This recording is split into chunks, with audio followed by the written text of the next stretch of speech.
wa ala alihi wasallam.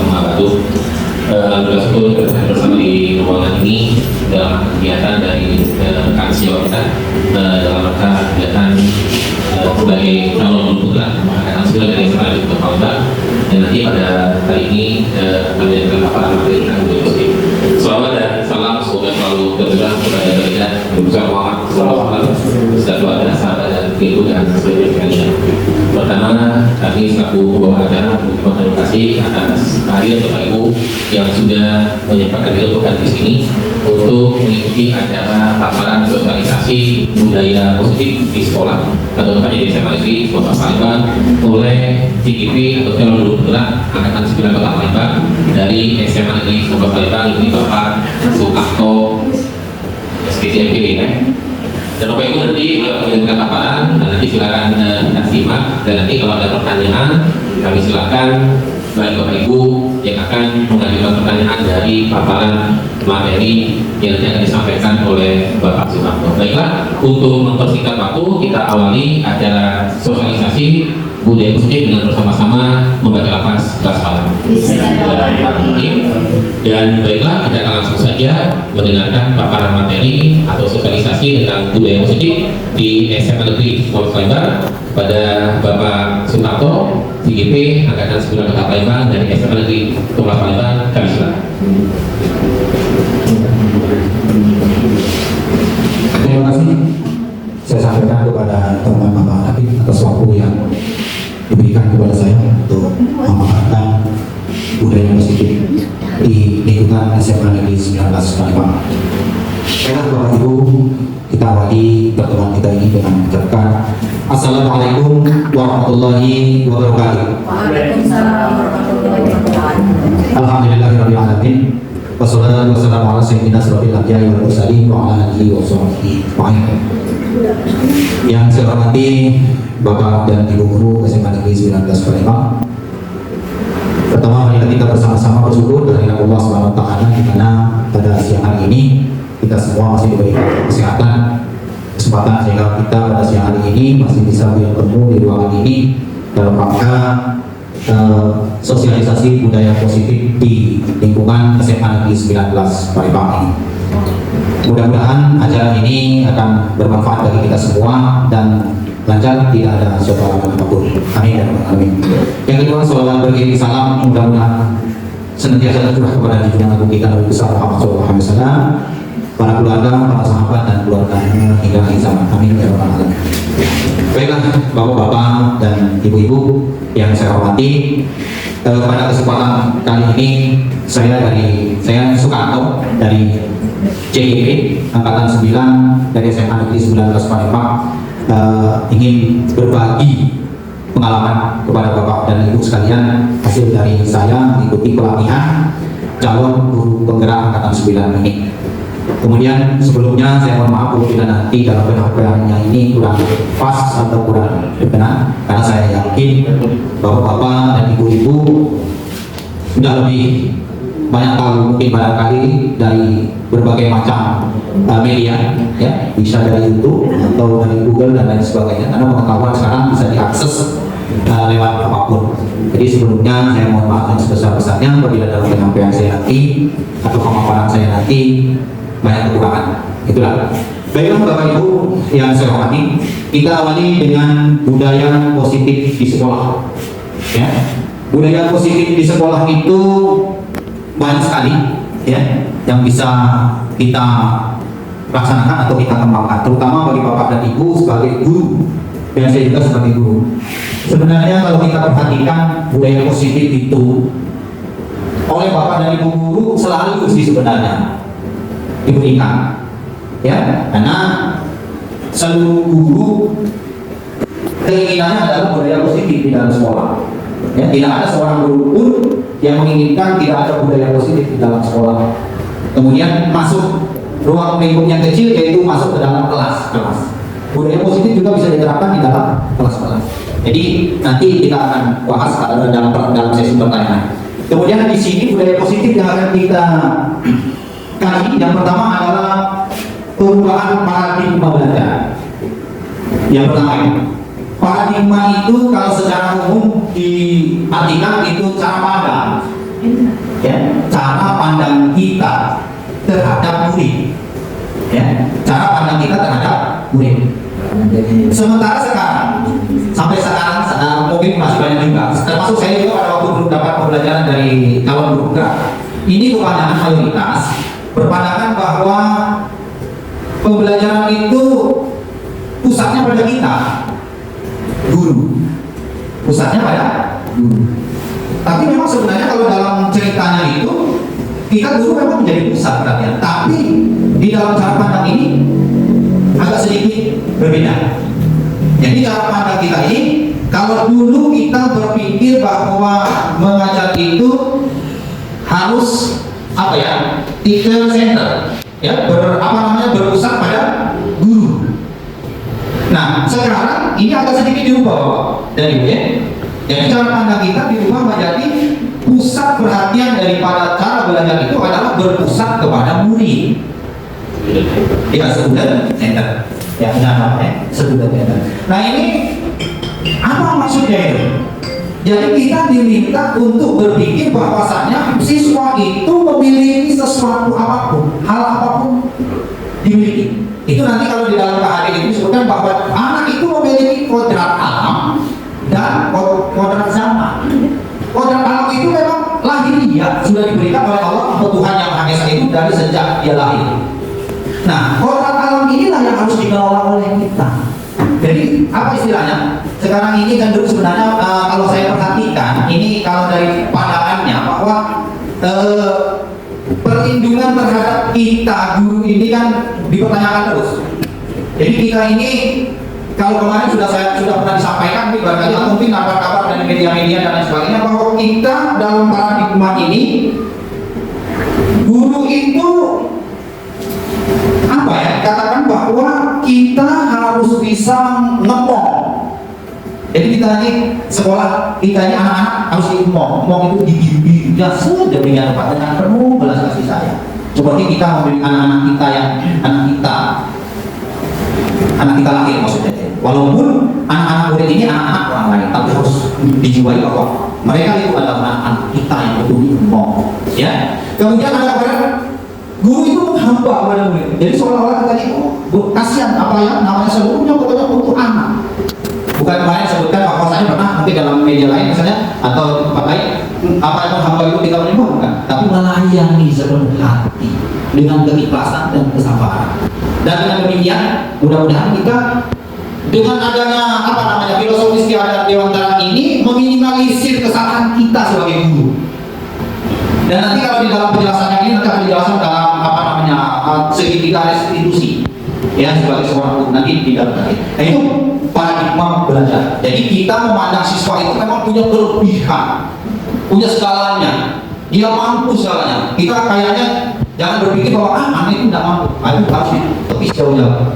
Jadi kita punya paradigma berpikir bahwa siswa itu punya segalanya dan bisa kalau kita bimbing. Jadi maksud kita itu rajanya, istilahnya rajanya. Itu leadernya istilahnya kalau bahasa kita. Jadi kalau di dalam sini manajer kita. Jadi kita sebagai guru sebagai manajer. Jadi itu paradigma.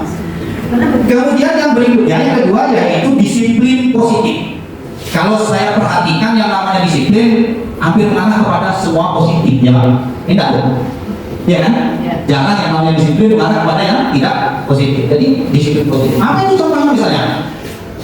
Kita menerapkan kepada anak, bisa salah satu contoh di antara sekolah membiasakan ini biasa sekolah membiasakan masuk di sekolah kita ini jam 6.40 anak harus ada di sekolah jam 6.40 itu namanya jam 0. Semua siswa jam 6.40 itu bukan baru masuk sebenarnya, anak sudah berada di dalam kelas. Itu kalau sering sekarang disebut itu adalah peraturan sekolah. Nah, peraturan sekolah ini biasanya setelah disepakati atau tidak disepakati itu namanya biasanya peraturan. Dan nanti kita akan bahas di belakang. Ya, ini banyak sekali kalau kita berbicara masalah peraturan dan itu semua sekolah punya peraturan seperti itu. Tapi peraturan yang dimaksud ini harusnya dibahas dari mana? Nanti kita akan pelajari di sini. Jadi di sini yang pertama masuk kita jam 7.30 atau siswa jangan terlambat. Itu kan dunia positif. Atau misalnya satu lagi, setiap siswa ini kalau di depan kita agak tema itu agak bisa, karena agak susah. Anak-anak kita ini, tapi betul nih di sini langsung kita kaji lagi. Datang dari rumah pakai motor itu kan, kalau orang dulu motornya di standarkan dulu salah dulu dengan dulu yang ada di depan piket, biasanya piket itu yang tameng pertama itu piket. Dia harus bisa membuat budaya positif. Sama itu bukan budaya sama sudah di tangan, bukan berarti dia menyembah kita, bukan, tapi penghormatan, pendidik dia menghormati kita. Dan cara penghormatannya itu nanti di kelas juga disepakati. Jadi tidak bisa sekarang kita buat membuat sendiri gitu ya. Lalu kita paksakan, harus disepakati. Jadi kita kalau disepakati dengan ketulusannya, dengan perasaannya, kita lumpuhkan ya kalau bahasa kita. Mudah. Tidak perlu kopi salahkan, tapi diingatkan, ya saya yang salah. Nanti begitu kita pakai. Karena yang belum bahan dua tadi ya, masih dua. Bahan belakang dua. Nah, yang ketiga yaitu motivasi perilaku manusia. Motivasi perilaku manusia. Jadi yang dimaksud dengan motivasi perilaku manusia itu, kita ini harus bisa memotivasi dia untuk berpikir positif. Hendaknya jangan sampai kita ini berbicara justru membuat dia kesal. Karena perbuatan kesal itu dia lakukan tapi tidak ikhlas biasanya.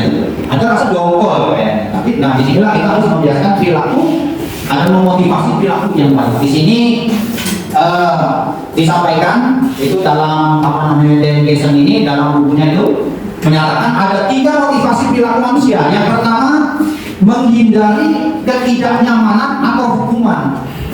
Jadi kita di sini ya, kalau di kurikulum pendidikan ini menghindari yang namanya hukuman. Dia itu diberitakan jangan ada hukuman, tapi begitu diingatkan, dia akan menyadari bahwa apa yang dia lakukan salah. Sehingga kalau dia menyadari bahwa apa yang dilakukan salah, dia tidak dendam dengan kita.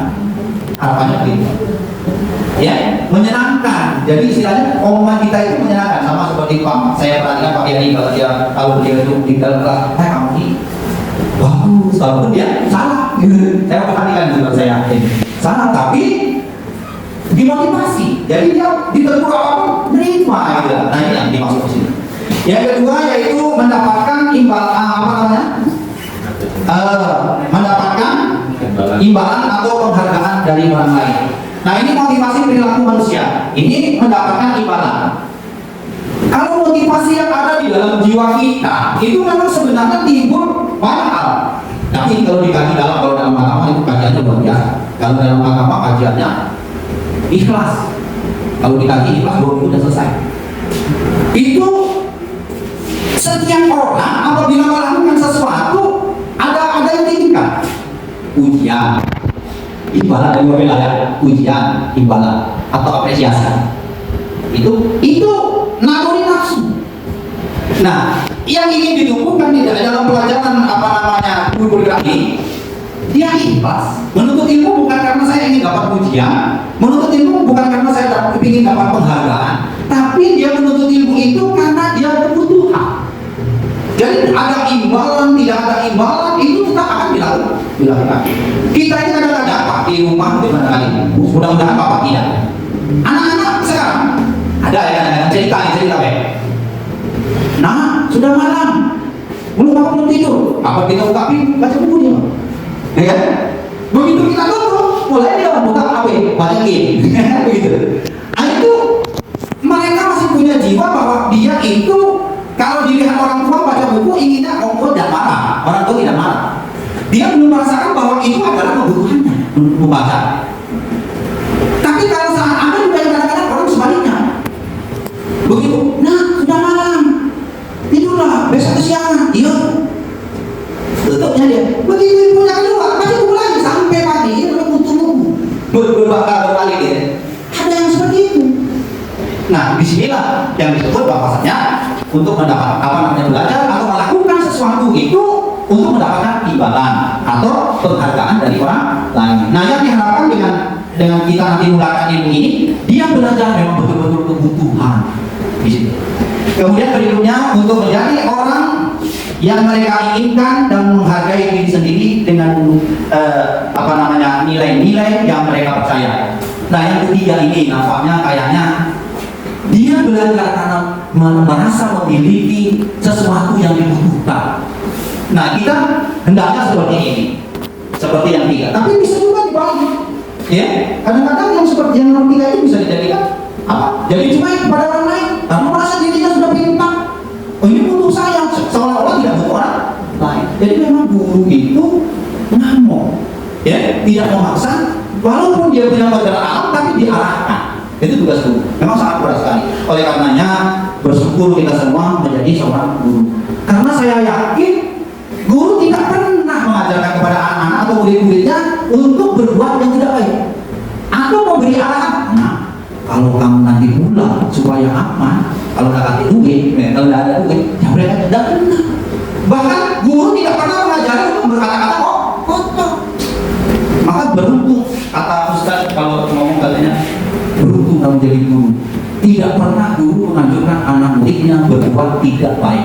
Nasihat, marah sekalipun guru dalam keadaan yang baik.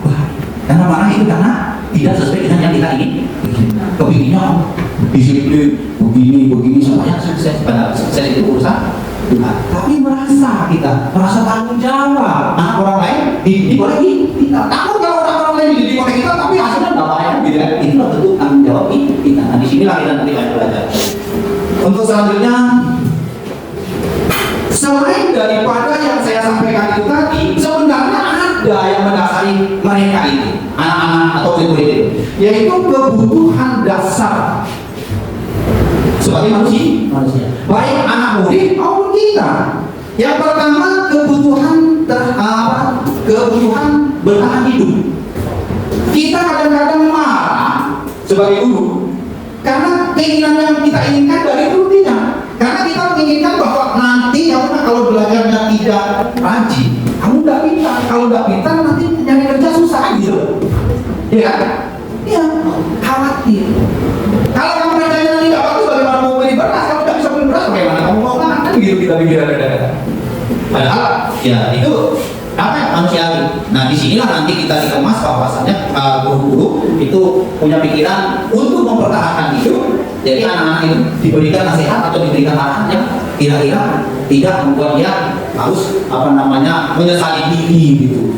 Tapi tentu apa yang disampaikan oleh kita ini memotivasi mereka untuk menjadi lebih baik dengan penuh kesadaran dan keyakinan pada dirinya. Gitu. Kemudian yang kedua kasih sayang. Kasih sayang ini tentunya kebutuhan dasar kita. Baik kita sebagai guru, sebagai orang tua maupun anak-anak kita atau murid-murid kita itu pada dasarnya butuh kasih sayang. Oleh karenanya saya sampaikan tadi di depan bahwasannya kita menjadi anak didik seperti mendidik anak-anak kita. Kadang-kadang kita memang sudah benar Pak ya. Kita kadang-kadang mengasihi anak-anak orang lain yang ada di sekolah ini lebih dari kasih sayang kita kepada anak kita. Itu pun kadang kita masih salah Bu, Bapak ya, masih salah kadang-kadang. Sudah, kadang-kadang anak kita dibiarkan, anak kita titipkan dengan sekolah lain ya kan. Kita mendidik mereka seperti lebih dari anak kita. Kita kadang-kadang masih salah. Nah, oleh karena itu di sini kelihatannya dikemas kembali untuk supaya kita sudah susah payah, jangan susah payah kita ini mendapat imbalan diuji anak-anak. Karena kalau kita kaji juga anak-anak itu sebenarnya kami tidak tahu lah kita pembelajarannya. Anak TK, anak SMP, anak-anak SD, anak SMA, anak TK itu belajar sambil bermain cepat ya. Anak pas senang, sambil senang-senang. Tapi dapat tidak bisa baca, jadi bisa baca sambil bernyanyi dan ria. Nah itu tidak kita ini di arah sana. Yang berikutnya kekuasaan. Jadi kita ini setiap orang, setiap anak juga memiliki keinginan untuk berkuasa. Itu lazim sebagai manusia. Ketika kita sudah sukses ingin berkuasa. Nah tapi kekuasaan ini harus dibatasi, ada batasan kekuasaan orang lain. Jadi kita tidak bisa kita sendiri berkuasa. Tapi kita hidup di sini ini kita memang berkuasa, tapi kekuasaan kita dibatasi kekuasaan orang lain. Jadi di situ nanti timbul tidak semena-mena kepada orang lain, begitu. Jadi pikiran kita positif terus. Kalau kita pikiran positif terus itu, kalau di dalam metafisika itu bagus terus. Metafisika itu bagus, tapi ada pak pelajaran metafisika itu. Nah, metafisika itu tidak kelihatan tapi kelihatan. Kalau yang tahu. Yang keempat, kebebasan atau kebutuhan akan pilihan. Nah di sini kita sebagai guru dan murid itu sebenarnya sudah kebutuhan dasarnya itu bebas. Ya, nah kita kebebasan itu kita harus bisa arahkan. Kenapa? Kembali lagi seperti tadi, berkuasa boleh, tapi kekuasaan kita dibatasi kekuasaan orang lain yang juga punya. Sama, kebebasan kita juga sebebas-bebasnya, tapi sebebas kita itu ada kebebasan orang lain. Yang kebebasan orang lain itu perlu dihargai atau perlu dihormati. Jadi kembali lagi kebebasan kita dibatasi oleh kebebasan orang lain. Maka kita sebagai guru harus bisa mengarahkan anak-anak itu untuk menghargai orang lain. Jadi walaupun punya kebebasan. Yang berikutnya kesenangan. Nah ini kesenangan. Nah ini banyak sekali ya kesenangan kita. Kita kebutuhan dasar punya, yaitu kesenangan. Setiap orang punya kesenangan. Dan kita akan mungkin tidak punya yang sedih terus. Betul, kita nih. Ya, kalau kita sedih terus. Tapi kalau berpikiran positif terus umurnya panjang, Bu. Matinya husnul khotimah. Kalau kita dalam pikiran kita merasa terus husnul khotimah, Bu. Amalnya begitu. Makanya kalau dalam agama itu siapa meninggalin dari kejimun, mudah-mudahan husnul khotimah. Jadi mudah-mudahan dibersihkan pikirannya dari pikiran kalau lagi curi, jangan yang itu apa itu? Kalau aku besar gitu, tidak apa-apa ya. Ini berkenaan dengan kesenangan. Jangan ada kesenangan yang senang apa ya? Melihat orang susah. Itu hati-hati. Makanya kita kadang tidur, ya. Kemarin kita baru bilang itu kami besar kita, Lembang. Kami bisa, kami mati. Tuh. Nah, disinilah yang kesenangan Bapak. Jadi kesenangan kita juga dibatasi oleh kesenangan orang lain. Nah, kita tugasnya sebagai guru, anak-anak murid juga dibimbing untuk bisa memahami bahwa kesenangannya itu dibatasi oleh kesenangan orang lain. Maka timbullah yang namanya budaya positif, menghargai kawan mereka. Itulah ya. Untuk berikutnya keyakinan kelas. Keyakinan kelas ini adalah dibuat oleh guru biasanya. Boleh guru mata pelajaran, boleh guru mata pelajaran, atau misalnya wali kelas. Nanti berkenaan dengan apa namanya kesepakatan kelas biasanya dibuat. Ini kalau dalam pelajaran ini saya dapat. Sebenarnya banyak juga didapat. Memang kita ini betul-betul supaya kita ini mengajar itu tidak ada unsur ingin dipuji. Mengajar ini supaya anak itu kalau ditegur dengan kita kasar tidak marah, jadi dia tidak dendam, tapi dia teguran, oh iya salah aku, berarti aku salah, tidak mau nanti mengulangi lagi, begitu maksudnya. Jadi kita ini sebagai dalam guru penggerak ini diajarkan untuk apa ya? Kita ini merasakan dia dalam proses penguatan kesusahannya. Nah di sini ya.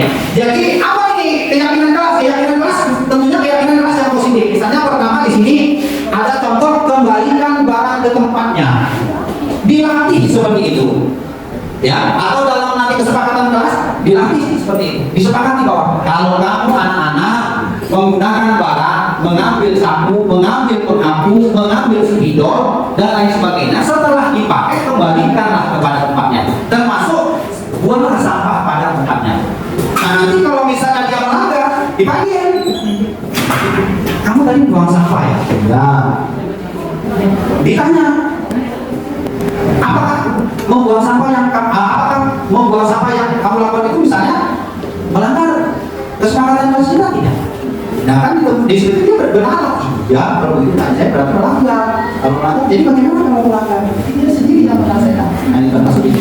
Jadi di sini apa nilai apa keyakinan bagusnya? Kalau dia sudah mampu dia membuang sampah pada tempatnya, kadang-kadang ada sampah diambil, berarti dia sudah menjiwai bahwa dia punya keyakinan bertanggung jawab menjaga kebersihan. Itu nilai keyakinan. Bertanggung jawab menilai kebersihan kalau dia punya sampah. Kalau dia misalnya mengambil penghapus, kemudian sudah mampu ditaruh pada tempatnya, itu juga bertanggung jawab atas apa yang dia lakukan sesuai dengan kesepakatan kelas yang telah disepakati. Kemudian yang berikutnya dilarang mengganggu orang lain. Ini kalau mengganggu orang lain misalnya ngecek, itu kalau dalam bahasa kita ini yang apa dari ngeter, kalau di bingung nyebutnya itu mem yang benar. Kalau bahasa Inggris nol ya bahasa Inggris. Ya, jadi susah kadang-kadang malu nanti kita salah. Ya, padahal kalau kita artikan secara bahasa Indonesia itu Pak Edi apa namanya ngejek ya, ya ngejek, artinya ngejek. Ya, perundungan itu bahasa Indonesia yang halus perundungan. Kalau bahasa sehari-hari itu ngejek lah ya, menghina ya, menghina kita gitu. Nah itu tidak boleh. Yang di sini yaitu mengganggu orang lain. Dan ini apa nilai kebaikannya? Kalau kita sudah bisa mengajarkan, kalau anak sudah mengerti tentang yang ini, maka dia sudah bisa memahami tentang nilai baik, menghargai orang lain atau menghargai teman. Nah kalau dia sudah merasa, oh teman ini sebenarnya butuh, kita tidak bisa hidup tanpa teman. Nanti kalau dia sudah tamat, kalau misalnya dia kerja, butuh teman, informasi dari teman. Nah kalau kita sudah melakukan kesalahan, pasti teman benci gitu, gak usah dikasih informasi. Tapi dengan dia menjaga, menghormati, tidak mengejek, kalau suatu saat dia ada lowongan pasti dikasih tahu. Nah itu manfaatnya. Dan dari situ nanti dia kita ajarkan pemahaman itu. Kemudian ada lagi yaitu hadir di sekolah 15 menit sebelum pembelajaran dimulai. Ini biasanya terdapat dalam peraturan sekolah kan. Jadi kalau kita ada pertanyaan nanti kita bahas. Ini disiplin. Jadi nilai kebaikannya adalah disiplin. Kalau mereka anak itu bisa hadir tepat waktu sesuai dengan yang disepakati. Kalau disepakati atau tidak disepakati, tadi nanti masih secara umum ini adalah peraturan sekolah. Jadi 15 menit kalau kita sudah ada di sekolah. Jadi pada waktu tadi yang itu jam 6.40 ada di sekolah, itu bukan di sekolah, di dalam sebenarnya. Tapi kita ini masih banyak yang memang butuh dibenahi oleh bapak-bapak dan ibu ya. Tidak bisa misalnya saya sendiri atau Pak Idun sendiri bisa. Karena ini sekolah kita ini termasuk banyak. Ya, siswa kita ini nomor 23 ya, terbanyak 1.400. Jadi butuh pengorbanan kita sebenarnya. Kita sama ibu beliau selalu mengurusi memperhatikan namanya taman, karena keindahan itu senang sekali ya. Jadi disiram sudah berupaya karena masih balik pada kita kan. Nah inilah yang butuh kita sama-sama dukung ya nanti ke depannya bapak-bapak. Kemudian dilarang melakukan kekerasan atau keamanan. Ini nilai baiknya itu saling menghormati juga ya. Kalau kekerasan misalnya akibat dari ngejek tadi dan dulu berkelahi, nah dulu berkelahi itu keamanan juga itu nanti terjaga. Kemudian dilarang menggunakan narkoba. Nilai baiknya adalah untuk kesehatan. Jadi jangan termasuklah merokok ya. Jadi merokok itu kata dokter begitu. Jadi kita juga harus mengarahkan kepada anak-anak itu merokok. Kemudian bergantian atau menunggu giliran. Ini nilai baiknya adalah menghormati keyakinan kelas yang di dalamnya itu menganti itu adalah menghormati orang lain atau berempati. Berempati itu kalau seandainya ada kawan misalnya orang tuanya meninggal, turut berduka, kemudian datang, dia dibimbing oleh gurunya, biasanya wali kelas biasanya itu berempati, dikuatkan mentalnya supaya tidak selalu bersedih, itu termasuk di sini. Kemudian dilarang, ini sudah dilarang merokok, menggunakan masker, itu masker kesehatan, ini seperti sekarang ini. Kan dianjurkan untuk menggunakan masker itu apa untuk kesehatan supaya paru-paru kita tidak terpolusi oleh udara dan debu atau abu. Kalau debu masih, kalau abu itu mengandung karbon, kalau tidak salah Pak, tapi ya. Jadi itu bisa berpengaruh kepada paru. Kalau tidak percaya boleh lagi. Oke, berikutnya posisi kontrol restitusi. Sebuah cara menanamkan disiplin positif pada murid. Ini posisi kontrol restitusi. Nanti ada segitiga itu ya. Ini yang didapat dari CGP. Nanti mungkin di Bapak dan Ibu ada yang angkatan 10 ini ikut, nanti juga dapat seperti ini. Ya. Ini nanti ada di situ penguatan identitas dan sebagainya. Restitusi adalah proses menciptakan kondisi bagi murid untuk memperbaiki kesalahan mereka sehingga mereka bisa kembali pada kelompok mereka dengan karakter yang lebih kuat. Jadi setelah kita nanti dinasihati, mereka tidak down atau tidak minder. Tapi setelah kita nasihati dengan penuh kesadaran mereka, karena mereka sendiri yang menyadari, maka setelah itu dia semangat karena tidak merasa ditekan oleh kita. Makanya nanti kalau di sini kalau ada siswa bermasalah dikeluarkan dulu. dikuatkan dulu, ya istilahnya dibela, istilahnya aku ini bela kamu gitu ya. Setelah dibela, baru ya. Jadi dia setelah dinasihati itu menerima, iya ini salah. Nah itulah tujuan ini. Kemudian restitusi juga adalah proses kolaboratif yang mengajarkan murid untuk mencari solusi untuk masalah dan membantu murid berpikir tentang orang seperti apa yang mereka inginkan dan bagaimana mereka harus memperlakukan orang lain. Jadi di sini ini mengajarkan murid untuk mencari solusi dari kesalahan yang dia lakukan setelah kita kembalikan atau motivasi. Ya kita dukung. Oh saya harus begini. Kesalahan kita apa tadi? Oh begini. Jadi melanggar apa kita ini yang saya langgar. Jadi solusinya bagaimana? Oh kalau begitu saya harus begini nanti Pak. Jadi tidak diulang lagi tidak. Nah yang tidak diulang lagi tadi bukan dari kita tapi dia sendiri maksudnya. Baik, untuk selanjutnya posisi kontrol restitusi. Yang pertama penghukum. Yang pertama penghukum. Kita guru. Ini dimiliki oleh kita ya. Ini pandangan ini untuk kita. Penghukum. Jadi yang dimaksud penghukum itu ini. Apa yang kita lakukan itu menghukumnya. Sehingga dia itu merasa tidak lega karena kesalahan harus dihukum. Nah tapi di sini nanti dimintanya untuk tidak dihukum, ditanya apa permasalahannya, kita hukum, sudah itu disuruh dia mencari sendiri. Itu nanti di sini. Jadi tidak menghukum kita. Nah sekarang itu paradigma kita ini menghukum. Misalnya ada contoh misalnya sekarang ini kita ini kalau anak-anak itu lahir kalau menurut Ki Hajar Dewantara itu punya kodrat alam dan kodrat zaman. Dulu ya kita belajar yang bersejarah ya. Laptopnya zaman dulu seperti ini lah. Tapi batu itu impel namanya, batu impel. Batu impel itu terbuat dari batu cadas yang hitam itu dipotong segipa. Nulisnya pakai grip itu batu kapur.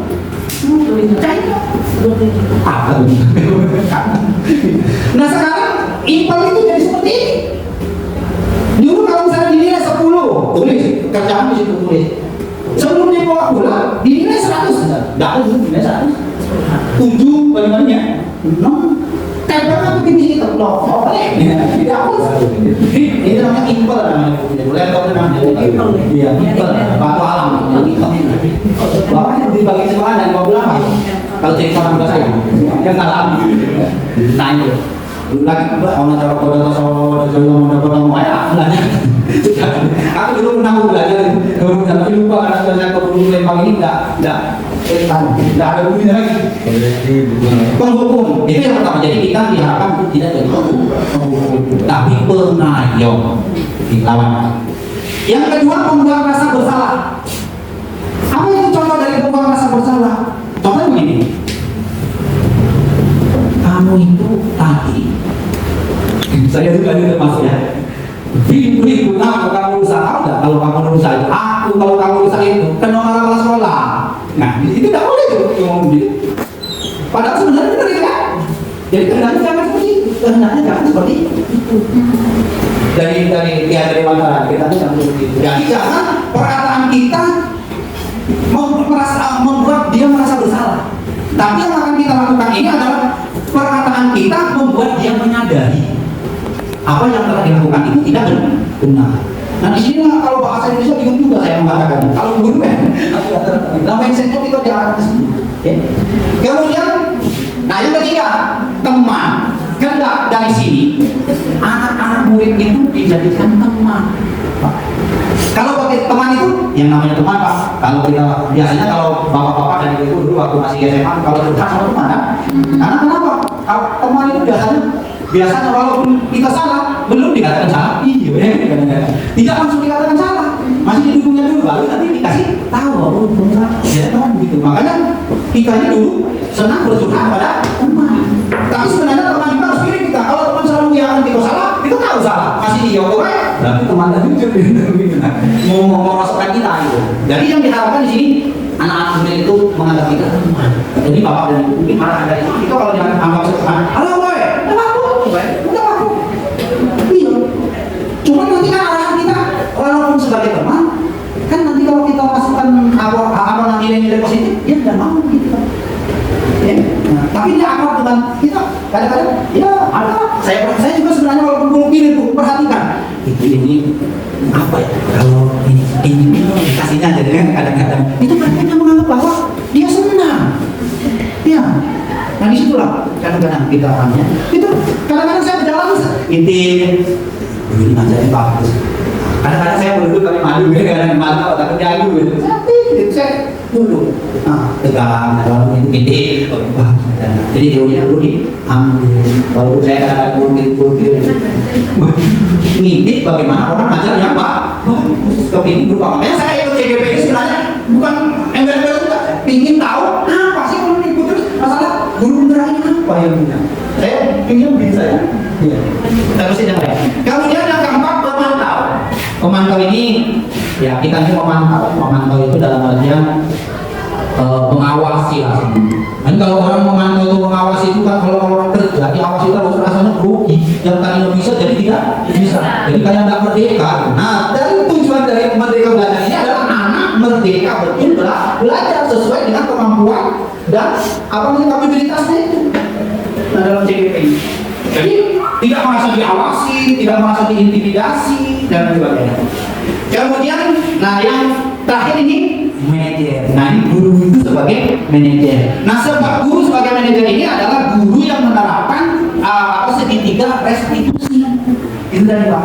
Yang ketika menasehati anak melakukan dengan senang hati, dia tidak marah, besok membawa kue. Itu.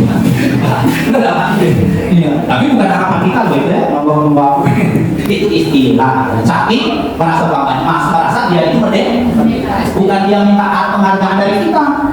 Dia saya juara satu kasih hadiah sudah. Dia mau dapat hadiah atau tidak mau dapat hadiah, dia tetap belajar. Dia mau dapat hadiah atau tidak dapat hadiah, dia tetap berbuat baik, melakukan hal yang positif. Nah kemudian ini apa? Segitiga restitusi yang menjadi trennya.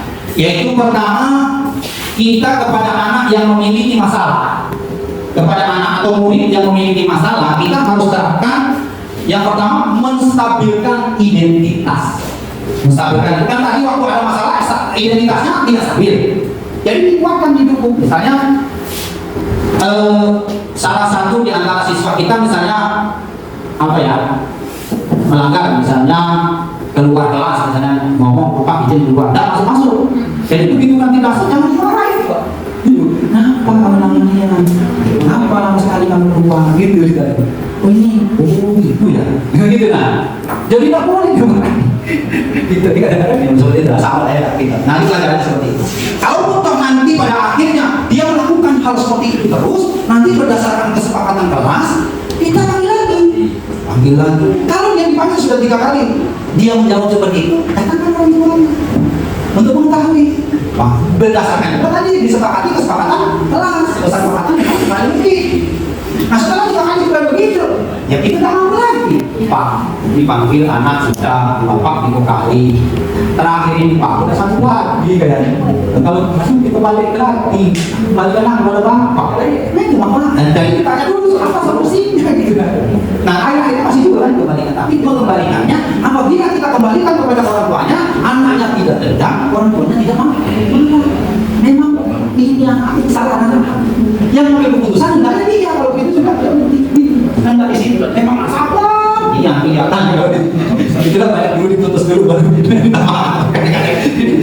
kalau yang gitu orang gitu seperti kita nih kok kayaknya ya aduh tapi berusaha ya, karena menyayangi orang pun itu bagian daripada ibadah. Karena menyayangi orang itu ibadah. Yang kedua validasi tindakan yang salah. Jadi memvalidasi, ditanyakan apa kesalahan kamu, melanggar kesepakatan apa kamu tidak. Jadi dia sendiri yang jawab. Oh saya melanggar peraturan ini Pak, kesepakatan kelas. Kalau keluar boleh izin, tapi masuk lagi jangan lama. Jadi pelanggarannya apa? Tidak patuh atau tidak menghargai guru yang sedang mengajar. Kemudian tidak menepati janji. Begitu. Tapi dia sendiri yang jawab. Kemudian yang ketiga menanyakan keyakinan. Menanyakan keyakinan ini yang setelah tadi yang ditanya itu ditanyakan. Jadi dengan kejadian ini keyakinan apa yang kamu langgar? Gitu. Dijawablah oleh mereka anak itu. Oh ini Pak keyakinannya begini. Ya sendiri yang jawab. Tidak kan? Gitu istilahnya. Memang betul-betul sebenarnya sekarang ini di apa yang bukan betul banyak anak seperti itu. Nah, itu ya. Nah ini Pak gambarnya. Yang pertama gambar ini Pak, gambar segitiga restitusi. Ini menstabilkan imunitas. Ini memvalidasi tindakan yang salah. Yang ini Pak menyatakan keyakinan.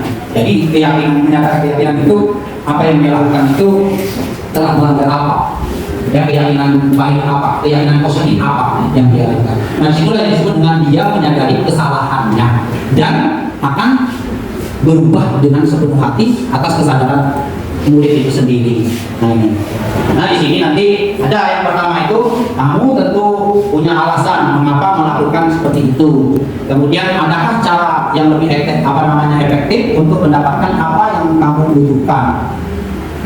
Kemudian keyakinan kelas apa yang telah kita sepakati. Kemudian kamu ingin menjadi orang yang seperti apa. Jadi ingin menjadi orang yang seperti apa itu yang menjadi motivasi besar di dalam jiwanya untuk menyadari apa yang dia lakukan. Itu kira-kira seperti itu. Nah, jadi itu beberapa sebenarnya masih banyak lagi sebenarnya, tapi waktunya kita tidak banyak, jadi segitu. Nah sebelum kita berakhir, saya persilakan kepada bapak-bapak dan ibu-ibunya kalau ada yang mau ditanyakan atau ingin memberikan apa ya, ya masukan. Ya. Kita ini sebenarnya saya menyampaikan ini bukan tadi saya bisa, ya. Saya cuma belajar hasil belajar. Itu kalau namanya hasil belajar ada keliru biasanya kan. Nah, kita masukannya dari bapak atau refleksinya untuk memperkuat pengetahuan saya. Terima kasih. Baik Bapak Ibu, demikian tadi penyampaian materi oleh Bapak Sumarto sudah disampaikan dan beliau coaching dan kita juga buka forum tanya jawab. Bapak Ibu yang akan bertanya kami silakan Bapak Yani, silakan Pak Yani. Bukan bertanya, saya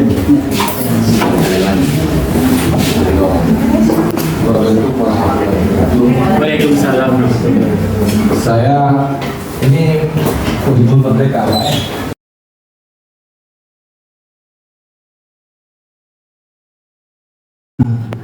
Itu masukan yang sangat bagus. Saya apresiasi kepada Bapak. Mudah-mudahan program Bu Penggerak ini akan bisa berjalan dengan baik sehingga program ini memerdekakan murid itu bisa terlaksana. Jadi anak itu belajar tidak ada intimidasi. Jadi memang betul-betul merdeka, ya, merdeka belajar. Baik, terima kasih Pak. Mungkin dari Ibu yang lain, Ibu Sri Haryani, Mas. Yang lain kalau ini waktunya masih banyak, silakan. Terima kasih.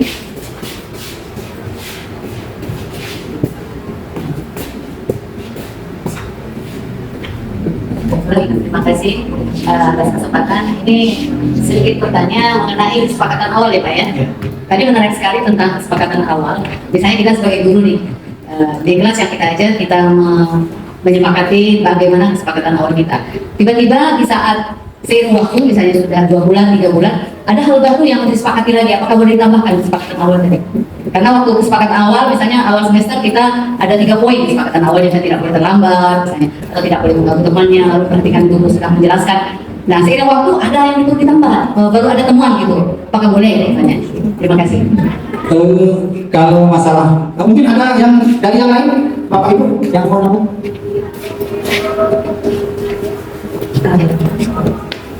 Assalamualaikum warahmatullahi wabarakatuh. Saya Mairinda. Menanggapi dari pernyataan Ibu Yuslina tadi, bagaimana jika di perjalanan, seiring waktu perjalanan anak-anak belajar ada kesepakatan yang akan dibuat kembali, itu tidak apa? Artinya kesepakatan itu dibuat berdasarkan kebutuhan kelas itu. Kalau memang dibutuhkan dan itu memang harus dibuat, ya itu dibuat kesepakatan baru antara guru kelas dengan siswa tersebut. karena diharapkan itu bisa membimbing siswa untuk mengarahkan perilaku mereka mencapai pada disiplin positif itu. Itu saja Ibu Sri. Terima kasih. Assalamualaikum warahmatullahi wabarakatuh. Terima kasih Ibu Mai atas masukannya. Memang benar Bu, itu kalau seandainya memang ada kebutuhan penambahan itu boleh ditambah. Cuman itu tadi sepakat tidak di dalam kelas itu. Jadi kalau misalnya mayoritas semuanya sepakat dengan penambahan yang diajukan tadi, ya bisa kemudian disepakati untuk penambahan peminimalisir atau penambahan daripada hasanah kebaikan. Ini penambahan kebaikan. Ya, bagaimana itu? Ada lagi Pak? Cukup. Nama ini. Nama ini kita ada kesepakatan itu sebenarnya untuk mengikat dia dengan penuh kesadaran dia.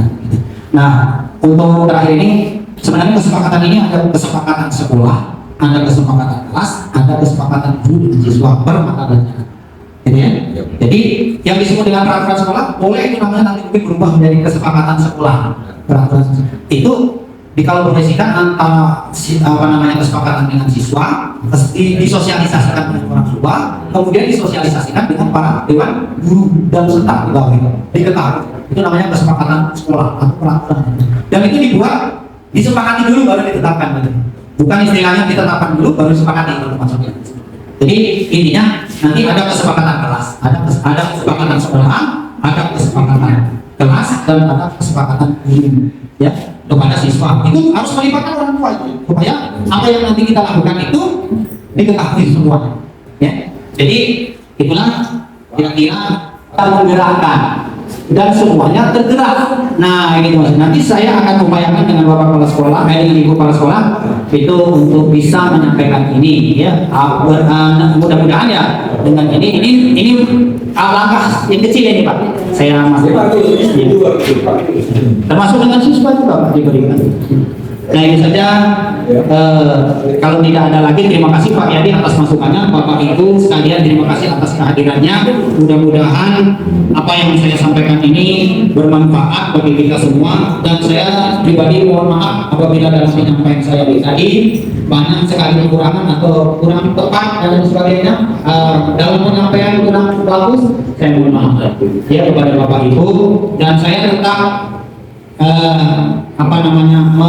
meminta masukannya untuk saya supaya lebih baik lagi pada Bapak Ibu. Jadi kritik dan sarannya selalu terbuka kepada diri saya. Yang jelas bagaimana Bu dengan apa yang saya sampaikan, kira-kira apakah jelas? Jelas. Terima kasih. Mudah-mudahan bermanfaat. Terima kasih. Ya. Oke. Akhiri dengan mengucapkan alhamdulillah. Wassalamualaikum warahmatullahi wabarakatuh. Baik, terus untuk Pak Sunanto menyampaikan sosialisasi budaya positif SMA Negeri 19 Palembang, dan semoga kita semua dapat memahami yang sudah disampaikan dan pasti dapat menerapkan tentang yang termasuk dalam kelompok budaya positif oleh kita sendiri kepada peserta didik atau kepada mereka masing-masing. Dan sekali lagi semoga bermanfaat untuk kita semua pada hari ini, dan pasti dapat diterapkan kita masing-masing. Dan kita akan bersama acara sosialisasi bersama guru calon guru penggerak Pancasila Mas Kapto hari ini. Sampai ketemu dan waktu. Sekian, terima kasih. Wassalamualaikum warahmatullahi wabarakatuh.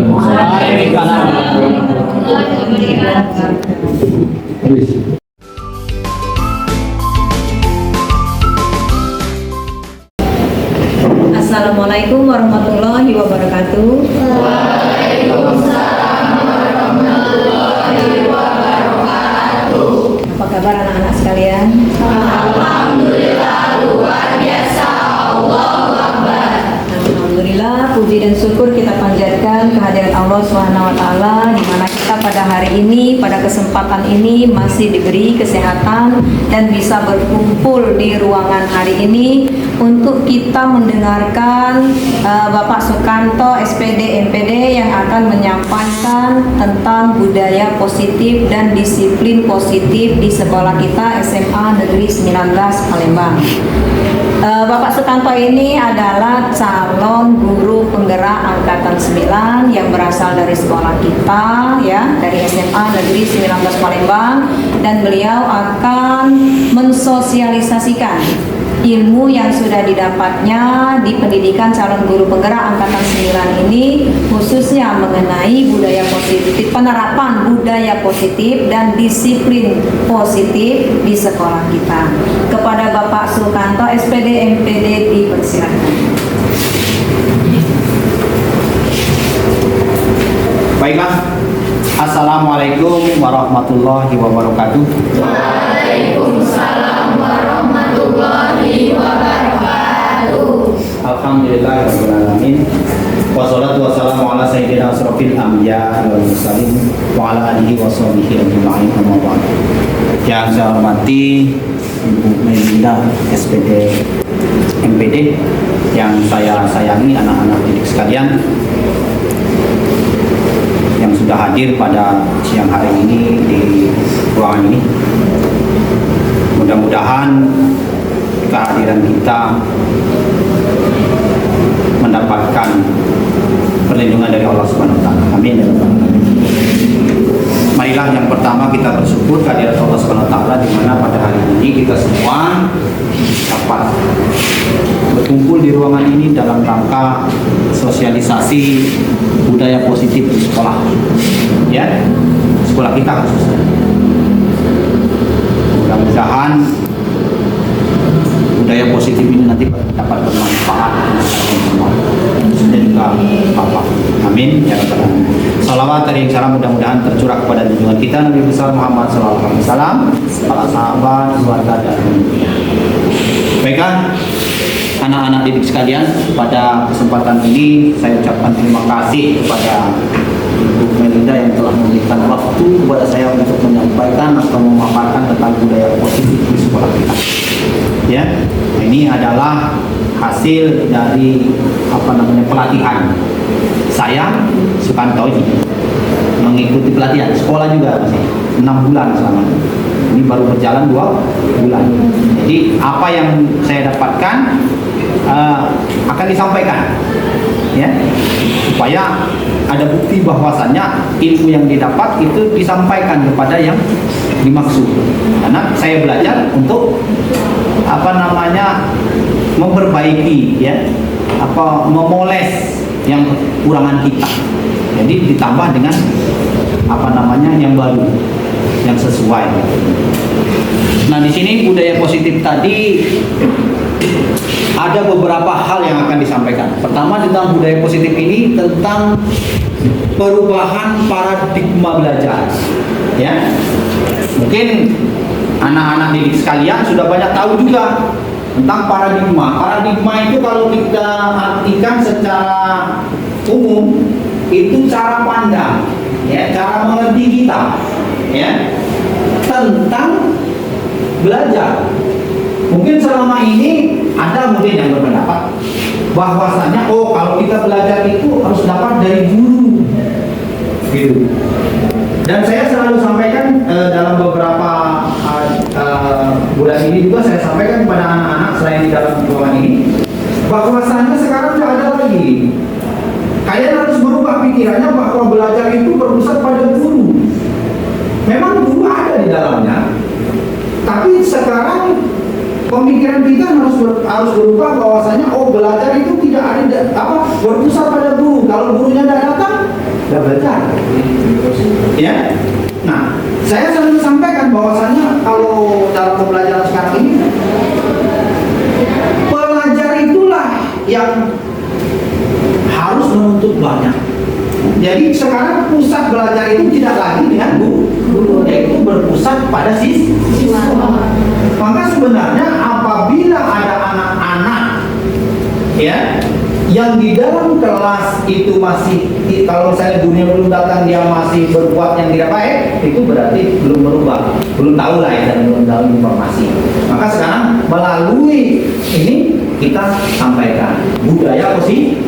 Nah, contohnya misalnya budaya positif itu apa saja nih selain daripada itu? Itu pikiran pertama tadi, ya, yang saya sampaikan bahwa pikiran pertama sekarang ini belajar adalah berpusat pada murid atau student center. Buat jangan lagi berpikiran bahwasanya belajar berpusat pada guru atau teacher center. Jadi sekarang berpusat kepada siswa.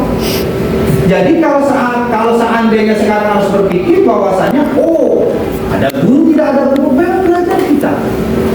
Apa yang bisa dilakukan budaya positifnya? Misalnya menggunakanlah teknologi yang canggih yang ada pada anak-anak masing-masing.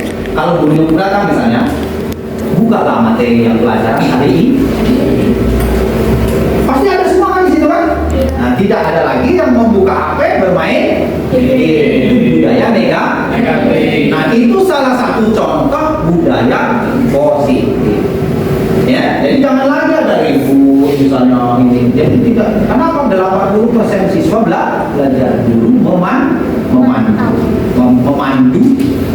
atau yang memantau boleh dikatakan hadir di dalamnya. Jadi diskusi ya. Jadi anak bertukar pikiran melalui anak, itu paradigma yang pertama. Masih banyak yang lain budaya positif yang bisa dikembangkan di dalam sekolah. Apa di antaranya misalnya? Pagi atau setiap pagi misalnya, atau misalnya setiap pergantian jam pelajaran tetap berdoa. Ada kadang-kadang orang yang anak-anak berpendapat bahwanya pagi saja berdoa. Sudah jam pertama berganti pelajaran tidak berdoa lagi. Padahal ganti pelajaran tetap berdoa karena gurunya berbeda. Kalau jam pertama misalnya menyanyikan lagu kebangsaan, itu budaya positif untuk menuju kepada profil pelajar Pancasila. Jadi mengembangkan budaya potensi. Dan selalu itu biasanya saya sampaikan, kita harus apa ya? Harus berani menonjolkan bahwa kita punya kemampuan. Salah juga jadi berpikiran. Karena belajar dari kesalahan kita akan benar. Bukan orang yang sukses itu selalu benar tidak. Biasanya orang yang sukses itu pernah mengalami kegagalan. Tapi dari kegagalannya itu disadari bahwa kegagalannya disebabkan oleh apa. Lalu bagaimana? Kita harus punya kesadaran untuk memperbaiki diri. Jadi memperbaiki diri pada dasarnya itu tidak dari siapa-siapa, dari jiwa kita. Nah, itu ya Pak. Kemudian yang kedua, disiplin positif. Biasanya kalau yang namanya disiplin itu positif, ya kan? Tidak ada istilahnya disiplin tidur. Ada nggak disiplin tidur? Walaupun ada jamnya biasanya. Kalau saya di rumah misalnya jam 10 harus tidur. Pokoknya kalau jam 10 saya sudah berhenti belajar tidur. Apa tujuannya? Agar besok pagi tidak kesiangan. Menjaga kesehatan dan kebugaran. Ini kadang-kadang jam 10 belum tidur, ya kan? Begitu dia, kenapa kamu belum tidur? Ecak-ecak buka buku, tutup pintunya. Tak game. Ada nggak biasa kadang-kadang? Ya, salah ya. Nah, budaya itu harus dihilangkan. Dari mana? Dari jiwa kita. Kita ini lanjut ya. Apa itu kira-kira di antara budaya positif. Banyak hal yang lain disiplin positif. Pokoknya kalau saya mau datang ke sekolah, tahu bahwa budaya sekolah kita jam 6.40 ada di dalam kelas. Maka sebagai siswa budaya positif, saya harus sampai sebelum jam 6.40 ada di sekolah. Karena jam 6.40 saya harus duduk di dalam kelas mengikuti jam 0. Budaya positif. Nah, itu akan muncul dari mana? Dari jiwa. Kebanyakan anak-anak kita ini masih tidak. Inilah yang kata orangnya. Kita punya badan tapi tidak tahu badan kita. Diingkari terus. Kamu belumlah mengkhianati orang lain, kamu selalu mengkhianati dirimu sendiri. Tidak mau belajar, mengkhianati diri. Karena apa? Ada kodrat alam dan kodrat zaman. Setiap manusia itu sudah dikodratkan untuk berbuat baik. Tapi diri kita yang membuatnya untuk tidak baik, ya kan? Katanya bercewekan, mana pula pada bercewekan? Tadinya mau bercewekan. Oh ini tahu masih SMA, mau serius-serius atau tidak? Nah, tinggal aja. Nangis. Itu cara satu ya. Kenapa? Aku tidak tahu ada masa sekarang, masa seperti ini, masa sekolah, masa belajar kan? Nah, jadi jangan serius dulu kalau yang masalah seriusnya apa? Belajar menuntut ilmu adalah kebutuhan. Jadi kalau yang namanya kebutuhan itu mau tidak mau harus dipenuhi. Salah satu di antaranya kebutuhan hidup. Apa kebutuhan di antara kebutuhan hidup? Makan, berjuang. Kalau ada usaha papan, pangan, sandal, berpakaian, dapat baju, makan tapi dapat baju. Nah, berbaju tapi tidak makan. Punya baju, makan, tidak punya tempat tinggal. Nah, itu kebutuhan pokok kita ada. Itu kalau ada falsafah begitu. Nah, sama kita harus itu belajar. Itu memang belajar, harus menuntut ilmu. Jadi kamu semestinya menuntut orang. Ibunya belum datang, saya belum datang. Menuntut ilmu. Nah, sekarang motivasi perilaku manusia. Motivasi perilaku manusia. Motivasi perilaku manusia itu banyak sih motivasi. Nah, motivasi itu bisa datang dari luar. Apa namanya internal dan eksternal. Tapi eksternal tidak dapat mempengaruhi secara signifikan motivasi kita. Jadi masih kembali lagi yang namanya motivasi kembali di dalam jiwa kita. Nasihatilah sampai berbuih-bulut. Tapi kalau jiwanya tidak mau merubah, tidak berubah. Jadi kembali lagi kalau motivasi perilaku itu dalam jiwa. Paham ya? Banyak contohnya. Kalau mau dicontohkan ya, banyak. Nah, kita itu. Nah, itu ya. Jadi motivasi perilaku manusia. Jadi kalau misalnya perilakunya tidak baik, dimotivasi supaya baik. Apa contohnya misalnya? Memotivasi perilaku baik misalnya. Kebiasaan misalnya, jangan merokok daerah karena merokok itu motivasi ya. Jangan kalau narkoba nanti akhirnya stres. Saya menyumpah itu ilmiah, itu betul-betul ya. Kalau kamu narkoba terlalu kecanduan stres. Saya sudah punya apa namanya contoh ya. Yang dinasehati sudah sekarang sudah begini. Karena apa? Kecanduan dia tidak mau. Yang seperti itu nak mau beli karena itu mahal kan? Enak minum susu, sehat gitu kan? Iya. Nah, di antaranya. Jadi motivasi yang paling penting adalah dalam jiwa. Jadi yang masuk di dalam ruangan ini nanti tularkan sama kawan-kawan yang belum masuk. Kita itu tidak ada orang yang simpatik secara penuh, simpatik saja, membantu sekedarnya kan gitu kan? Oh kasihan benar, kamu tadi minta ya, iya aku bantu. Kalau mau bantu terus rumah sakit, mati kau ya, orang tua kita gitu kan?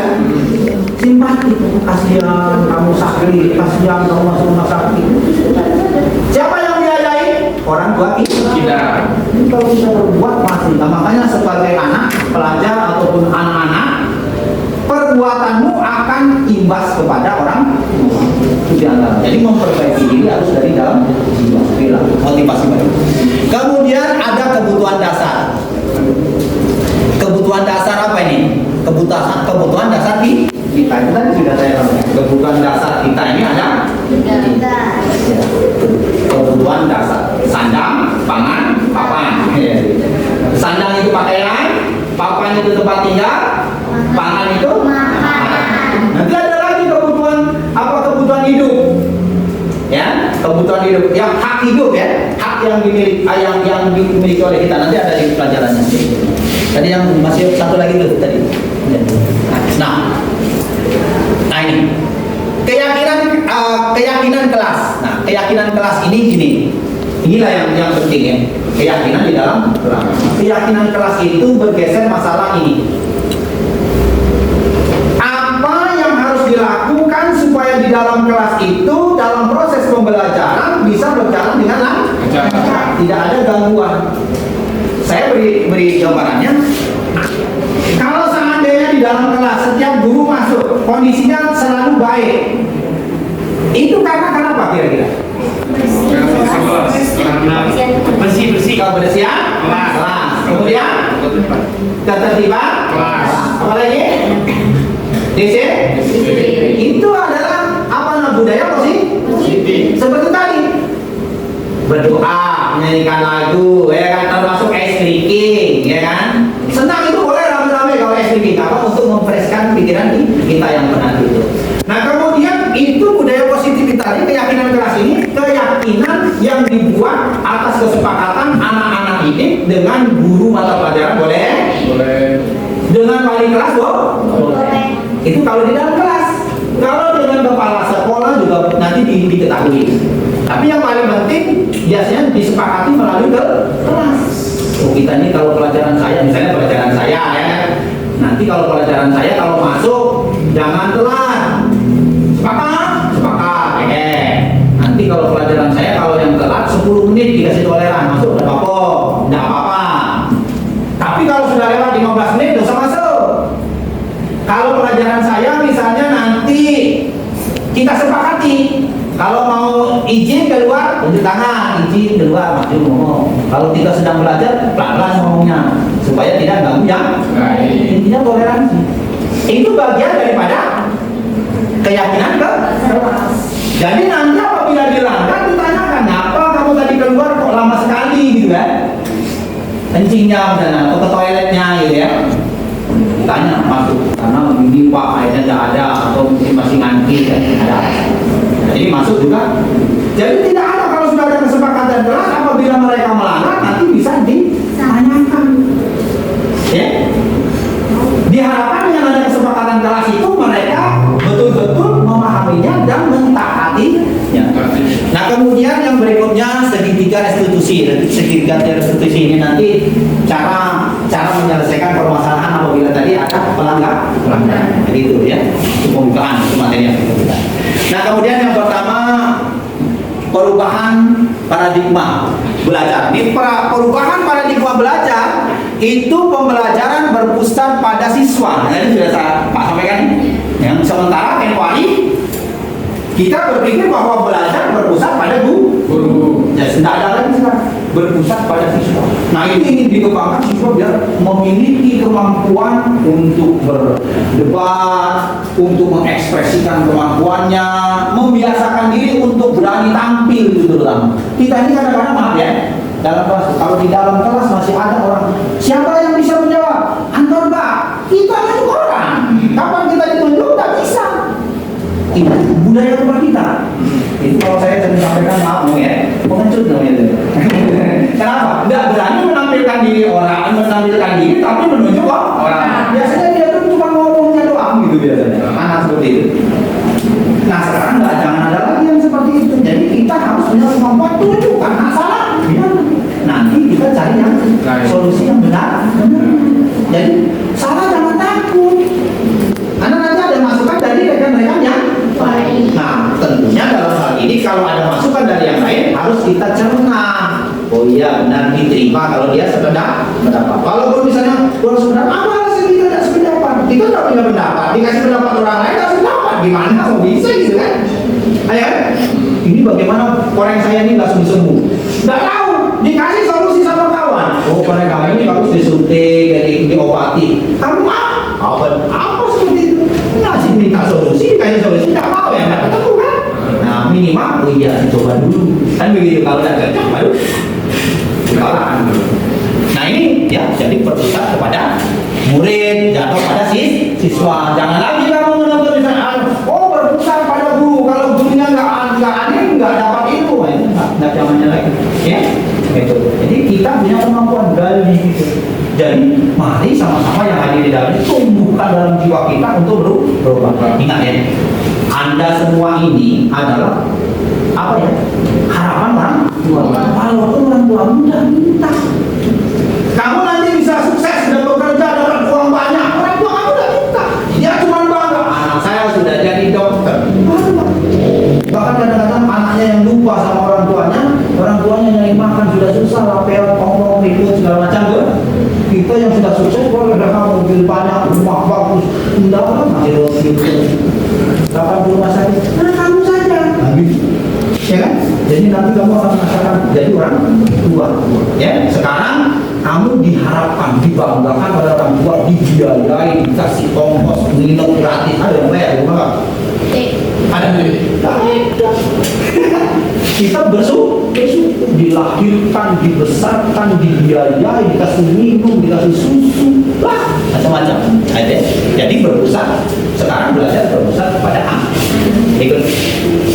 Nah sekarang disiplin positif. Apa itu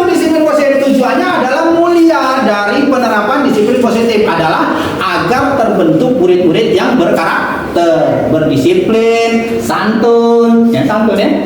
Kata Pak, assalamualaikum, jalan ngomong aja.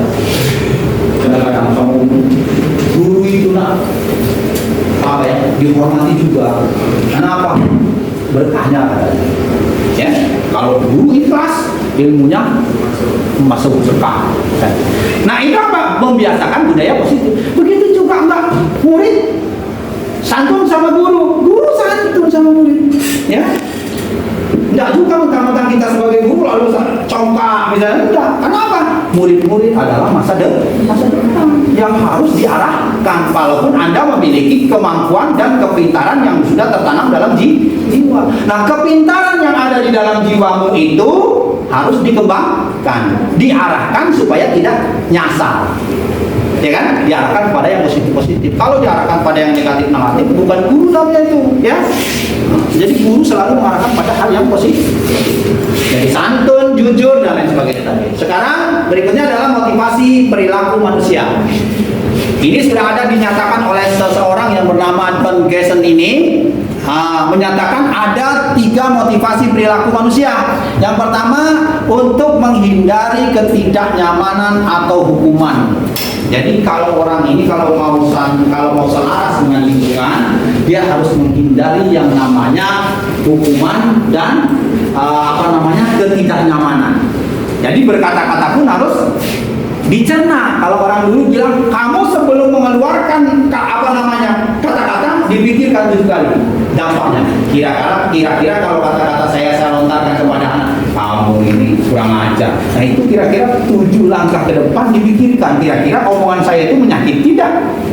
Guru juga harus begitu. Tidak sementang-mentang guru lalu kita ngomongnya enak aja gitu ya.